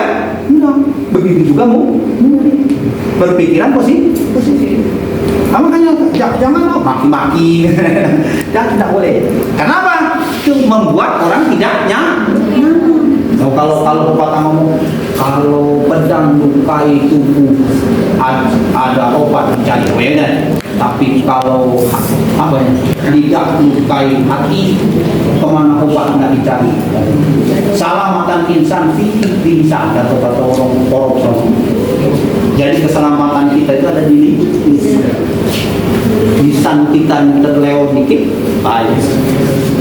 Berikutnya, untuk mendapatkan imbalan atau penghargaan dari orang lain, itu adalah motivasi. Biasanya kalau orang berbuat sesuatu, adalah yang naluri di dalam jiwa kita. Kita ingin mendapat puji, ingin mendapatkan penghargaan, ingin mendapat hadiah, dan itu sebenarnya harus disingkirkan.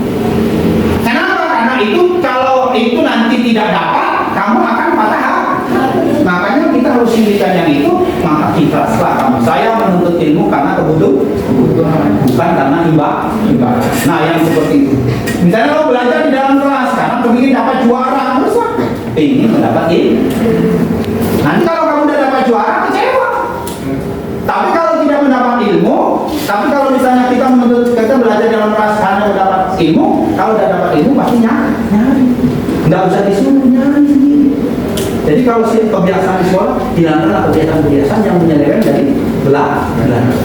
Karena kalau dia bertingkah laku menyeleweng dari belajar, berarti jiwanya belum sekolah. Ya, patuh sama belajar. Nah kemudian untuk menjadi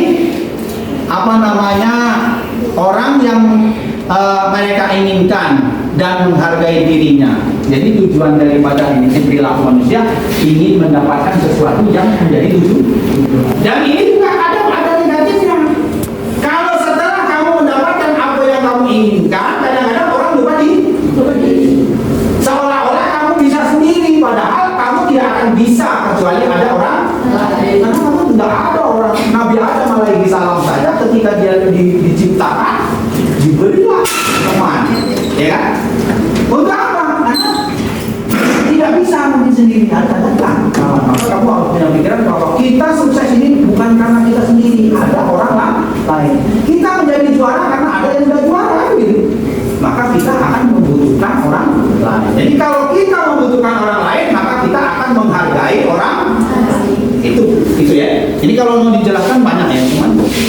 Slide berikutnya. Nah, kebutuhan dasar kita. Itu tadi kalau kita ini kebutuhan kita ini sudah saya terangkan tadi, pangan, sandang, papan, makanan, pakaian dan nah kalau di sini kebutuhan apa nih? Kebutuhan bertahan hidup. Kebutuhan bertahan hidup itu ya tadi itu makan.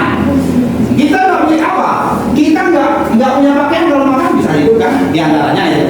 Tapi di sini kebutuhan dasar bertahan hidup itu ya tentunya selain dari makan tentu harus memiliki pengetahuan. Karena kenapa? Pengetahuan itulah yang digunakan untuk mencari makan.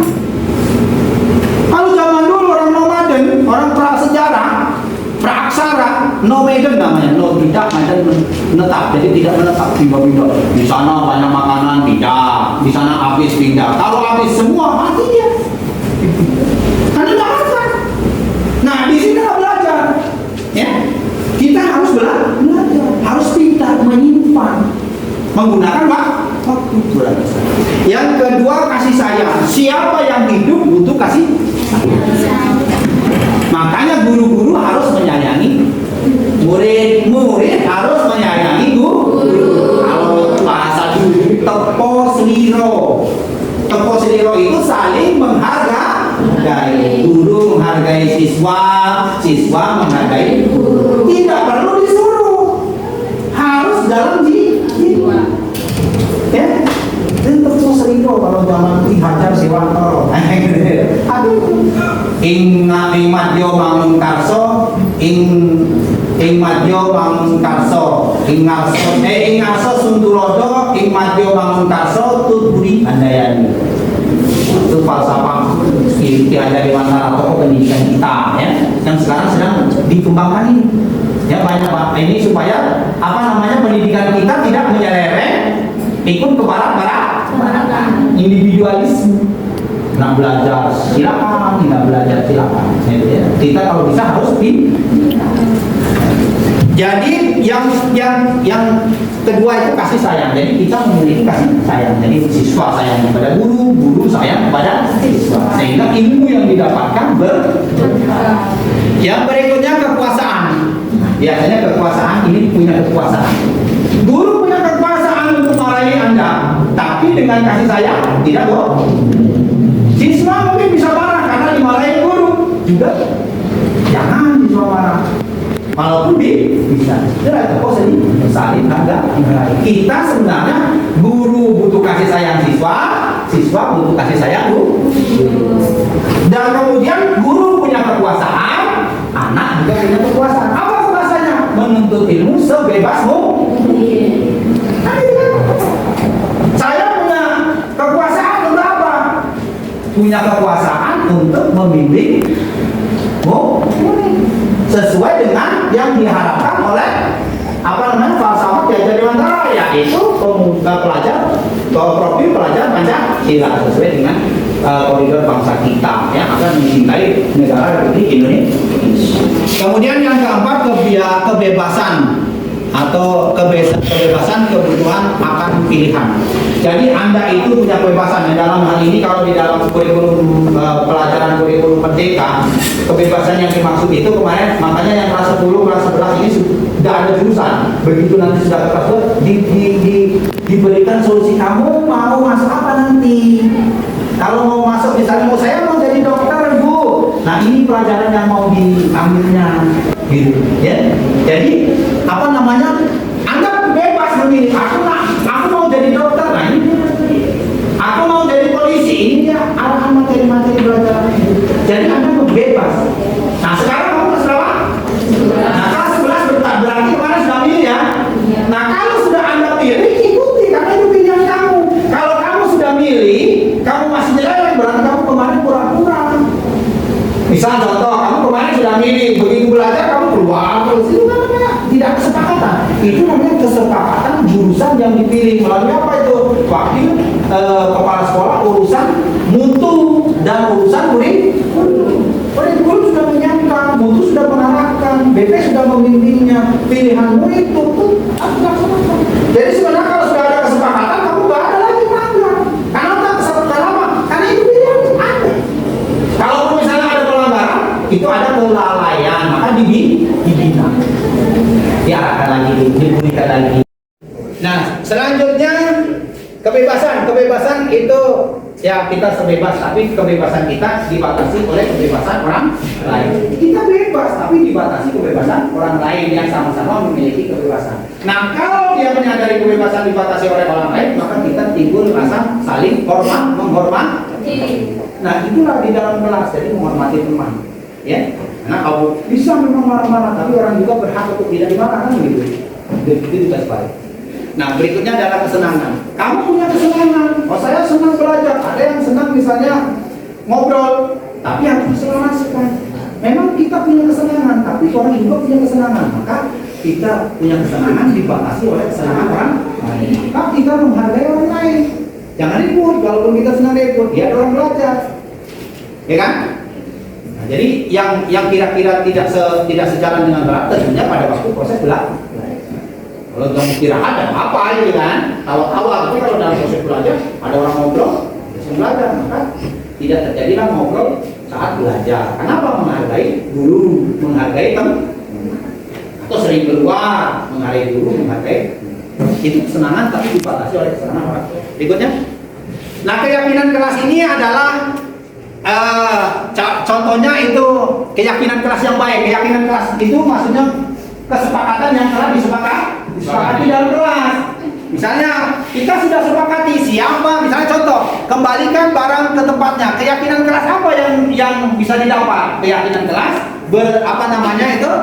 bertanggung jawab. Contohnya misalnya ambil sapu, ya kembalikan pada tempatnya setelah dipakai. Atau misalnya kalau kita, ini banyak yang terjadi, minjam kabel ya ke kantor, ini kan, nanti kembalikan. Jangan nanti orang bercanda. Nah, itu tanggung jawab. Itu harus. Itu budaya positif. Keyakinan kelas. Kalau dalam kelas misalnya, tugas piket, ngapus. Itu keyakinan masuk sebelum belajar. Keyakinan kelas. Nah, apa keyakinan? Tanggung jawab. Ya. Kemudian dilarang mengganggu orang lain. Apa itu yang nilai keyakinannya? Saling menghargai. Hadir itu 15 menit sebelum belajar. Itu adalah di sini nilai keyakinan, nilai baiknya yang dapat mendidik jiwa kita. Perlakuan kita dapat mendidik kita. Ya, itu yang ujungnya. Yaitu misalnya tidak merokok, apa? Kaidahnya kesehatan. Tidak narkoba. Kesehatan. Kemudian apa lagi? Gunakan masker, ini kemarin. Itu kesehatan. Jadi melakukan sesuatu dengan ditujukan kepada keyakinan. Ya, keyakinan baik, keyakinan positif. Ya. Bermotor pakai helm, apa itu? Keselamatan. Ya kan? Atau mau tidur sikat gigi, kesehatan, ya kan, dan lain sebagainya. Berikut. Tapi tadi yang berkenaan di dalam kelas, paham ya? Di dalam kelas itu ada contoh yang di luar kelas tadi ya. Nah, sekarang posisi kontrol restitusi. Nanti ini akan dijelaskan kepada manajer ini ya, yang terakhir di manajer. Tapi secara ini saya jelaskan. Itu posisi apa kontrol restitusi itu guru. Guru punya kekuasaan penghukum. Ya, tidak mau hukum di dalam ajaran ini, tidak boleh hukum, tapi kita harus menyadarkan anak untuk itu tadi punya kesadaran dari jiwa sendiri atau disebut dalam agama ikhlas. Kita nuntut jadi kalau yang namanya ikhlas melakukan sesuatu atas kesadaran dan kemauan sendiri, tidak mengharap imbal, tapi harus wajib dilakukan. Kenapa? Untuk kebutuhan kita sendiri. Yang kedua, membuat rasa bersalah. Nah, itu guru tidak boleh menumbuhkan misalnya, atau kamu juga membuat orang bersalah gara-gara kamu, ini malah jadi dijemput. Kenapa? Membuat orang sedih. Kalau bisa kita membuat orang harus gembira. Jadi kamu juga kalau misalnya di kelas tidak boleh gara-gara kamu itu tidak masuk, nah itu membuat bersalah. Begitu juga guru, gara-gara kamu tadi ngomong Pak dimarah kepala sekolahnya, Pak sebagai guru. Jadi artinya apa? Ini tadi saling menghormati. Anda menghormati guru menghormati Anda. Salaman, kita salaman itu cuma menghargai anak-anak salaman. Mudah-mudahan kamu baik. Kemudian yang ketiga teman. Jadi guru itu tadi dengan adanya saling menghargai sebagai teman. Kamu kalau misalnya ada masalah, tidak segan menanyakan dengan kita, baik masalah pribadi maupun masalah sekolah. Guru juga tidak segan memberikan nasihat. Ya, tapi bukan berarti kebablasan mentang-mentang teman. Ya, nah, tidak. Guru juga sama, memiliki batas. Tapi batas-batas yang kira-kira melanggar kesepakatan. Kemudian pemantau itu mengawasi. Guru punya kekuasaannya kalau pulang, ngepek kamu ya. Hendaknya enggak seperti itu. Kenapa? Membuat orang tidak nyaman. Tapi sebaliknya juga, Anda sebagai siswa ya jangan ngepek kan begitu. Tunjukkan kemampuan kita. Kalau misalnya masih belum berhasil, berarti besok remedi atau ngulang. Guru punya kesempatan seperti itu. Paham ya? Kemudian manajer ini langsung ke restitusi. Berarti manajer, guru sebagai manajer. Manajer itu bukan marahi loh, bukan memantau, bukan buat orang bersalah, tapi apa? Ini menstabilkan identitas. Jadi kalau kamu salah, melakukan kesalahan, tidak dipojokkan. Kamu ini mencing terlalu lama, batu apa yang gimana? Nah, boleh seperti itu. Jadi ditanya ngapa nak tadi kamu lama ke toilet? Kamu pasti jawab, Pak, saya lama ke toilet karena WC-nya nggak ada air. Oh iya, kalau kamu di posisi seperti itu, kalau Bapak sampai sampai, enggak kalau saya sudah buang mana ya? Gimana gitu kan? Nah itu contoh. Kemudian validasi.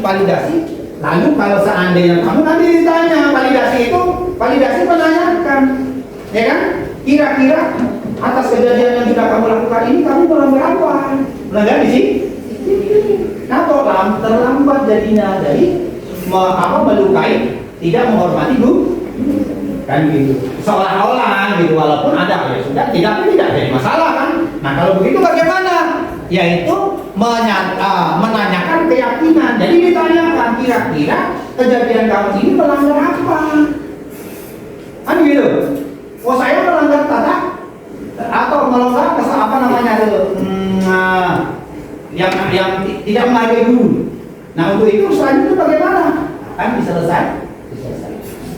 Besok tidak lagi Pak, besok tidak lagi Bu, ya kan? Jadi dulu seperti itu. Nah inilah gambaran sedikit ya, karena ini nanti boleh ditanyakan. Ya, silakan. Nah sekarang sesi Baiklah anak-anak, itu tadi sosialisasi dari Pak Sukanto tentang penerapan budaya positif dan disiplin positif khususnya di sekolah kita. Jika ada pertanyaan atau mungkin ada yang ingin menyampaikan tanggapan dari kalian, silakan. Ya Aldi, silakan. Perkenalkan, nama saya Aldi Noviansyah. Pak, saya ingin bertanya, bagaimana kalau kita itu misalnya mengambil atau mencontoh budaya positif dari tempat atau sekolah lain Pak untuk diterapkan di tempat atau sekolah kita Kak? Bagaimana itu Pak? Apakah boleh ataukah kita harus menelaah dan menyaring budaya tersebut atau kita harus langsung saja menerapkannya atau bagaimana Pak? Terima kasih Pak. Terima kasih Aldi ya. Dan pertanyaan yang bagus, beri aplaus dulu. Baik. Mengenai boleh atau tidak kita mengadopsi budaya lain untuk diterapkan di sekolah kita, itu boleh. Ya tentunya tadi sudah Aldi sampaikan, kita saring dulu. Kita cocokkan dengan situasi dan kondisi sekolah kita atau kelas kita. Tapi biasanya kalau budaya positif itu biasanya hampir bisa, rata-rata bisa. Ya kecuali misalnya budaya positif tertentu misalnya. Tapi juga bisa kalau budaya positif itu rata-rata kalau di sekolah kan tentang peraturan sekolah biasanya. Itu yang mencontoh yang bagus itu malah luar biasa. Kalau memang di sekolah kita memang belum ada. Jadi kira-kira begitu. Jadi Aldi ya, jadi boleh ya. Tapi juga tentu harus disepakati di dalam kelas. Kalau sekolah disepakati oleh warga sekolah, termasuk guru, termasuk siswa, kepala sekolah, ya kan? Wakil-wakil kepala sekolah, komite. Gitu. Tapi kalau dalam kelas ya cukup dalam kelas, wali kelas atau guru. Ya, terima kasih, bagus sekali. Oke, selanjutnya. Ya. Perkenalkan, nama saya Emal Septinidaya. Pak, izin bertanya, mengapa budaya positif di lingkungan sekolah harus atau wajib dilaksanakan? Oh ya, terima kasih. Kenapa budaya positif di sekolah atau di lingkungan sekolah atau di lingkungan kelas wajib dilaksanakan? Itu demi lancarnya proses belajar mengajar dan demi lancarnya tujuan atau demi lancarnya tercapainya tujuan anak-anak. Karena budaya positif itu biasanya akan mempermudah kita menuntut ilmu atau melaksanakan sesuatu di dalam ruangan atau di dalam masyarakat atau di mana saja.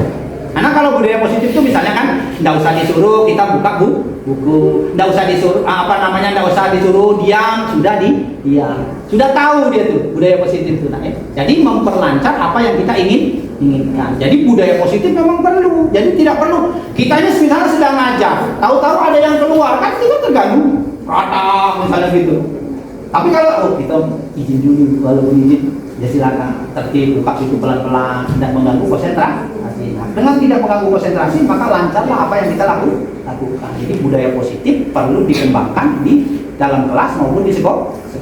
Itu biasanya kalau budaya positif kalau zaman dulu jadilah tata tertib. Kalau sekarang tata tertib namanya kesepakatan. Jadi tata tertib yang kita tuangkan itu setelah disepakati oleh siswa kalau dalam kelas. Ya, terima kasih. Bagaimana? Silakan. Masih ada pertanyaan lagi? Yang perempuan? Nggak ada. Ya, kalau tidak ada, nanti tayangkan tak? Mau ditayangkan ini? Nggak usah, ya? Ya, saya kira itu saja. Ya, kalau sudah tidak ada pertanyaan lagi, itulah yang dapat Pak paparkan untuk masalah sosialisasi budaya positif di lingkungan sekolah maupun di dalam kelas. Nanti kalau seandainya masih ada yang mau ditanyakan, boleh nanti ditanyakan di luar jam pertemuan ini. Namun sebelum saya tutup, kira-kira bagaimana tentang penyampaian yang saya sampaikan ini? Kira-kira dapat dipahami oleh anak-anak? Bisa ya? Nah, mudah-mudahan dapat dipahami, dan kalau tidak nanti boleh ditanyakan di luar pertemuan ini. Dan saya ucapkan terima kasih kepada anak-anak sekalian yang telah dengan sukarela mengikuti sosialisasi ini. Mudah-mudahan sosialisasi ini dapat bermanfaat bagi anak-anak sekalian, khususnya bagi saya sebagai penyampainya. Lebih dan kurangnya Pak mohon maaf, dan kepada Allah saya mohon ampun. Wabillahi taufiq wal hidayah. Wassalamualaikum warahmatullahi wabarakatuh. Waalaikumsalam warahmatullahi wabarakatuh. Demikianlah anak-anak sosialisasi dari Bapak Sukanto SPD MPD, calon guru penggerak angkatan 9 dari sekolah kita SMA Negeri 19 Palembang. Semoga apa yang disampaikan oleh Bapak Sukanto tadi bermanfaat bagi kita semua, bisa kita terapkan ilmunya di sekolah kita yang kita cintai ini. Untuk menutup dari pertemuan ini, baiklah sebaiknya kita melafazkan hamdalah. Alhamdulillahirabbil alamin. Assalamualaikum warahmatullahi wabarakatuh. Waalaikumsalam warahmatullahi wabarakatuh. Ya.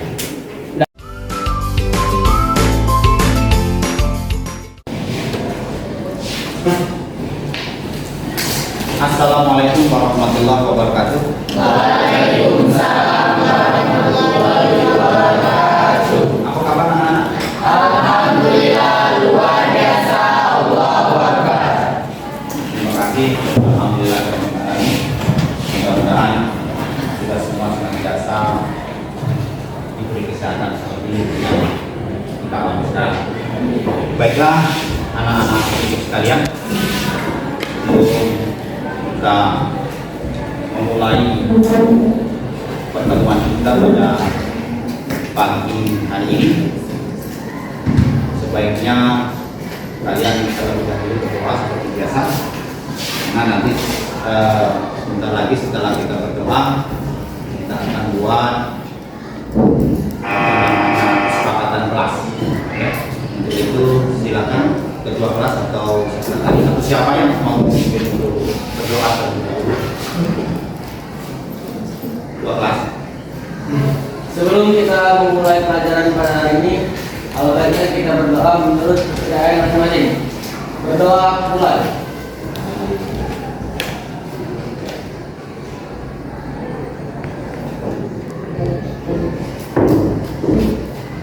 Berdoa selesai. Terima kasih. Ya, terima kasih. Demikian tadi doa sudah kita panjatkan masing-masing. Mudah-mudahan sekali lagi kita selalu diberi kesehatan dan bisa mengikuti seterusnya. Baiklah anak-anak didik sekalian, sekarang kita sudah agak sedikit berbeda seperti tahun-tahun yang tidak seperti tahun-tahun yang lalu. Itu kita ada peraturan sekolah ya, peraturan kelas. Nah, untuk membuat peraturan kelas kita sekarang dirubah menjadi membuat kesepakatan kelas, bukan peraturan kelas. Karena kenapa? Karena sekarang kesepakatan kelas itu lebih cenderung diartikan sebagai kesepakatan bersama untuk kelas ini. Nah, khususnya untuk mata pelajaran sejarah, ya, khusus pelajaran Bapak, ya. Jadi kesepakatan kelas untuk pelajaran Bapak. Dan ini juga bisa berlaku untuk kesepakatan kelas secara umum, ya. Kenapa? Karena kesepakatan kelas ini adalah kesepakatan yang sifatnya berbudaya positif. Jadi budaya positif. Nah, budaya positif inilah yang akan kita kembangkan di dalam kelas kita. Untuk apa? Untuk menertibkan diri kita masing-masing agar pembelajaran di dalam kelas bisa dilaksanakan secara optimal. Baiklah ya. Sebelum kita membuat kesepakatan kelas, nanti Bapak akan membagikan kertas ini ya. Ini kertas ini diisi ya kesepakatan kelas. Apa yang harus disepakati kita bersama? Contoh daripada kesepakatan kelas ada tidak yang tahu? Yang berbudaya positif? Ada tidak yang tahu? Contohnya misalnya kesepakatan kelas apa misalnya? Kalau misalnya gini ya, kalau dulu peraturan ya, kalau dulu peraturan itu misalnya tidak keluar tanpa izin guru. Itu sekarang kata tidaknya harus dihapuskan. Siswa keluar setelah memperoleh izin guru. Berarti kata tidaknya nggak ada kan? Ya. Atau misalnya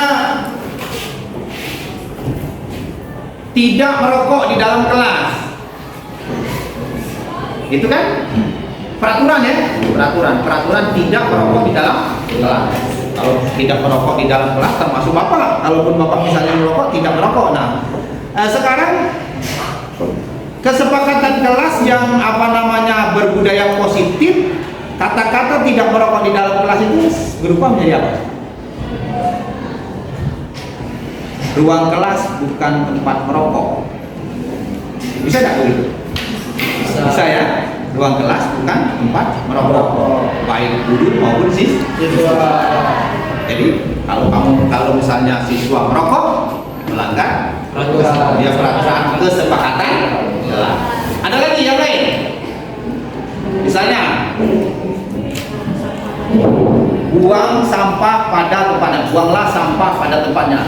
Atau kalau peraturan jangan membuang sampah sembarangan. Tapi di sini justru yang positifnya, buang sampah pada tempatnya. Dan masih banyak yang lain lagi. Nanti tuangkan di kertas ini. Setelah nanti anak-anak tulis di dalam kertas ini, lalu nanti tempelkan di sini. Ya, tempelkan di sini. Secara yang agak rapi lah. Misalnya kalau misalnya kamu nanti kan kelihatan nih, yang warna pink ke tempat yang warna pink, ya kan? Yang warna ini agak kuning ke tempat yang warna kuning. Kemudian dan lain sebagainya. Dan nanti setelah ditempel, kita nanti akan kelompokkan, ya kan? Kita kelompokkan kesepakatan. Nah, setelah dikelompokkan nanti kita setelah dikelompokkan disepakati bersama, lalu ditulis lagi. Ditulis kemudian disalin, nanti dibuatlah seperti kayak jadwal piket itu ditempel, inilah supaya tidak basah. Nah itulah kesepakatan kelas kita yang harus kita patuhi atas inisiatif Anda masing. Sekarang saya bagikan ya, Pak bagikan ya. Oke.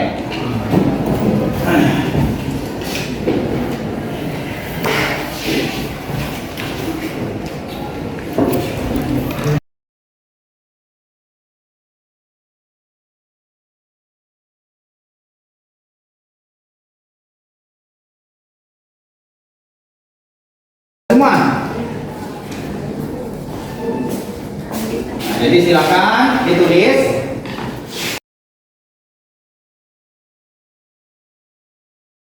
Dalam kelas 10 ini, ya. Boleh yang sudah selesai boleh di duluan, yang sudah selesai boleh duluan. Nanti tempelnya ya, agak sedikit ini ya supaya muat.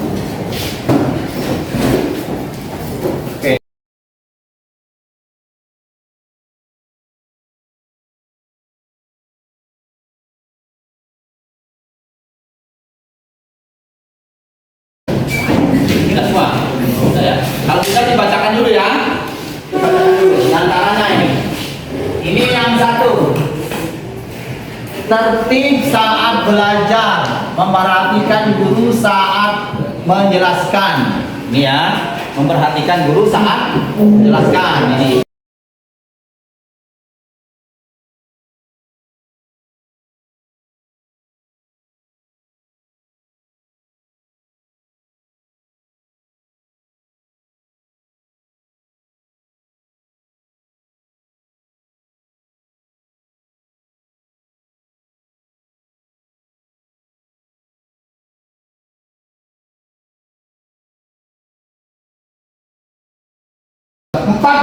Ada 14 kesepakatan kelas. Ini 10 ya, tambah lagi 4. Jadi 14 kesepakatan kelas. Dan 14 kesepakatan kelas yang sekarang kita sepakati untuk sementara, nanti setelah ini ditulis ya, disalin oleh sekretaris nih. Ya, mana sekretarisnya? Mana? Ya. Ya, itu ya? Iya. Ya, coba ini sekretaris ya. Siapa namanya? Ya, jadi nanti ditulis, ini disalin lah ya, disalin nanti berkoordinasi ya, ketua kelas, bendahara, ya sekretaris, kemudian rekan-rekan yang lain untuk disalin, kemudian nanti kita jilid, apa kita pilih, untuk kemudian nanti ditempel depan. Itu kesepakatan kelas yang kita buat pada hari ini untuk dipatuhi atau dijalankan sesuai dengan komitmen kita bersama. Itu tujuannya apa? Agar pembelajaran di dalam kelas ini lebih tertib. Nah, kemudian apabila nanti merasa ada yang perlu ditambahkan, boleh nanti ya kompromi lagi, ditambahkan apa Pak? Misalnya kesepakatan kelas ini kurang, tambah lagi Pak, apa? Kita tambah bisa. Ya, asal kesepakatan yang ditambah itu disepakati bersama. Jadi yang sudah ditulis ini apa yang Pak bacakan tadi, Anda semua sepakat ya? Ya, sepakat ya. Nah, terbersih nanti masih ada yang lain kita tambahkan ya, yang sifatnya berbudaya positif.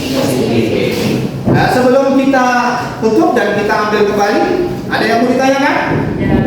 Tidak. Jadi kalau tidak ada, ya nanti setelah ini kita ambil ya. Kita ambil.